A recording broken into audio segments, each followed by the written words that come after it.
Hey, welcome Leos. Rawr. Where's all my kitty cats at?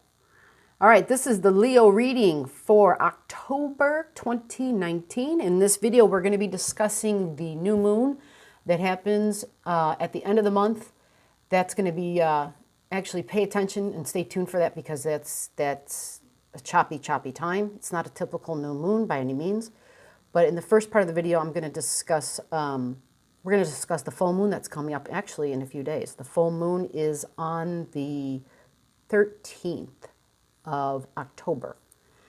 And this video is a continuation, is a part two actually of, I discussed the overall energies in the first video. It has a matching thumbnail on it, so you can't miss it. It's marked part one.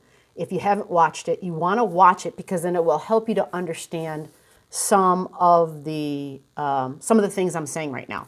This video is to be a little bit more specific per sign because I was hoping to be able to clarify things for people by doing it that way.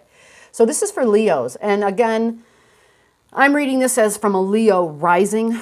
And for Leos, with Leo on their rising sign, if you don't know if you have a Leo rising sign, go down below, comment that you need to know that. You don't know, we'll hook you up, we'll take care of you, we'll give you the information that you need to know, and we'll go from there. So, Leos, the full moon happens in your house of beliefs and opinions and your philosophy on life. Happens in your house of spirituality, the house of higher learning, the house of foreigners and long-distance journeys. Happens in the house of law. Wow. So you're going to be passionate about those things because Leos, you have, because if you're a Leo rising, you have Aries in their 9th house, and that's where the full moon's happening. So fire. Anytime there's fire, we have a heightened sense of who we are. We're just more fiery, and Aries are definitely fiery individuals, and they're action orientated with their fire, which means they take that fire and then instead of it like, you know, just like they get these great ideas and all of a sudden they go ahead and they sit down and they start writing. No. That's not an Aries. That's not an Aries. Aries acts on it. They use their body. So for you, you want to be careful that you think things through because this involves what your beliefs are, okay? This involves your opinions. You may be very opinionated. The whole point of the full moon is to shed light on something, to give you an awareness as to something that you had no clue about before, okay? You want to make sure that you think before you speak, all right? It's a fiery full moon. So the full moon, again, I said, is all about a light coming on, and all of a sudden it's like, oh, shit, I didn't know that. Now you know it, okay? And because it's the house of higher learning, it's definitely going to be about something that's not like, you know, well, it could be beyond the learning of schools, okay? It could be you tapping into that realm where, well, the realm of source. Arians at the highest expression have the ability to do that. It's not really talked about a whole lot, but, well, I see it. I most definitely see it. So Aries, in all that fire that you have, there's also this other thing going on. You're going to have an equal amount of fire going on in your 3rd house, which is all about talking, thinking, and communicating. And you have the ability to do it in a nice way. You have Venus there, which is all about expressing in a way that can be received easily to others, expressing in a way that is fair and balanced and just for all involved, especially involving significant one-on-one relationships. You're going to have Mars there. So you might be doing more communicating than you're used to doing. You might be feeling that it's okay to be talking. You feel a little bit more comfortable. You probably find yourself doing a lot more of that, but being a little bit more active too, actively talking, actively reaching out to have significant one-on-one relationships. You might find yourself seeking others more often than you were before, okay?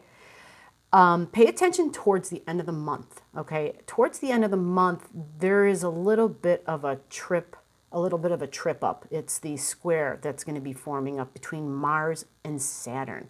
That's going to be going on in the communication that you're doing and your work, okay? Your job, your projects, okay? So in that regards, you're going to somehow see that energy in the communicating that you were doing at the beginning of the month, which was you were reaching out to people, you were networking. Towards the end of the month, the networking that you were doing, because a lot of the networking you were doing earlier around the full moon time, the networking you were doing then, some of those were probably, they could be business things. It could be, like partnerships, significant one-on-one partnerships, but there could be a sense of business involved, like business ideas involving partnerships, or partnerships that want to evolve more into a business. And some people say marriages are businesses. You know what I mean? There's a combining of resources, right?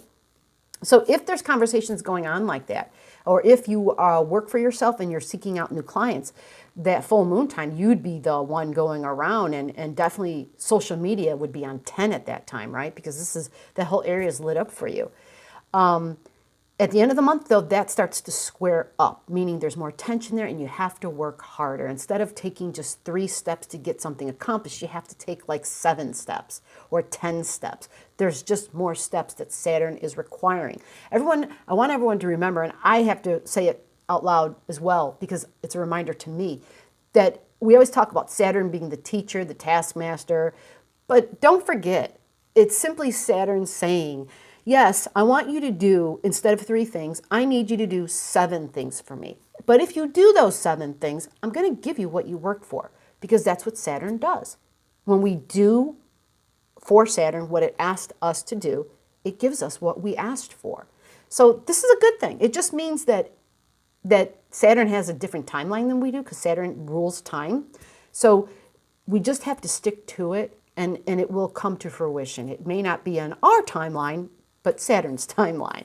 And we have to do it by the book. There's no cheating. You have to follow the directions, read them over and over again, which then leads me into the next part of the end of that month, which is at the end of October, right? I said the 28th for the new moon, October 28th.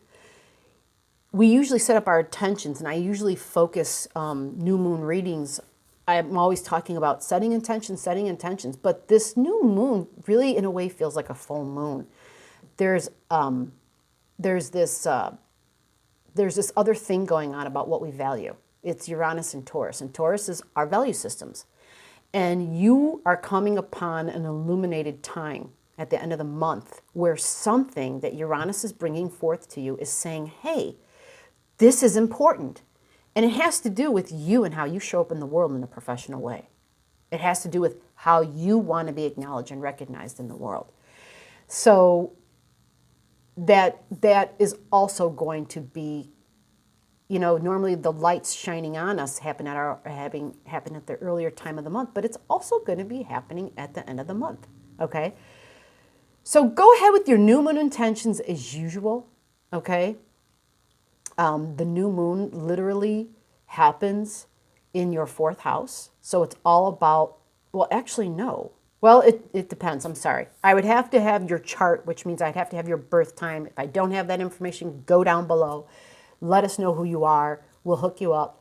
But generally speaking, this would happen in the 4th house for Leos. And that would all be focused around their home and what they want their home life to be like and what their intentions are for their home life, okay? So be aware, though, of Saturn, okay? Saturn is squaring up what it is that we want and challenging us to say, well, if you really want it, then you have to do this. I also want to stress that there is this challenge to our individual self. Remember at the beginning of the month, I talked about the feminine energy. So the feminine parts of our beings and our individualistic selves, we have to make sure that we allow those selves, because what I'm really seeing and feeling and hearing for all these readings is that it's time. This is an emerging time. It's time. You have been getting inklings of information. Some of you have probably not been getting inklings. You've been getting like big drops of information. But others are getting bits of information that they weren't seeing or hearing or understanding before, and so now we're getting it and we're understanding it. And so now it's this time where our ego, right? Because fire is very egoic. So our fiery full moon at the beginning of the month, there's parts of our ego that are starting to dissipate and wither, and parts of our soul are coming through. What does that mean, damn it? It means it's what you came here to do. When I talk about the soul, it means it is a part of our being that's coming out and saying, this is why I came in. This is part of my life's work. So embrace it. Don't bury it. Okay? It's meant to be held onto. It's meant to be talked about. It's meant to be, hold on one second, I gotta take care of something. It's meant to be communicated. It's meant to be shared and dispersed. Okay? So that's what October and coming toward the end of October is about. Now, we're having a Mercury retrograde. Okay? Mercury retrograde is it's going to take me longer to do something. It just means we have to, read the directions again. We have to, before we sign that piece of paper with our signature and our date, we have to read it over again. Okay? If we aren't analyzing the details during a Mercury retrograde, which lasts about 3 weeks, okay? It begins on October 31st. If we don't do those things, if we are not being more willing to look at the details, likely we're going to miss something, and therefore we'll have to redo it. That's why typically the suggestion is during Mercury retrogrades, expect things to take longer because of that fact. All right, so that wraps up this reading for Leo for the month of October 2019. Thank you.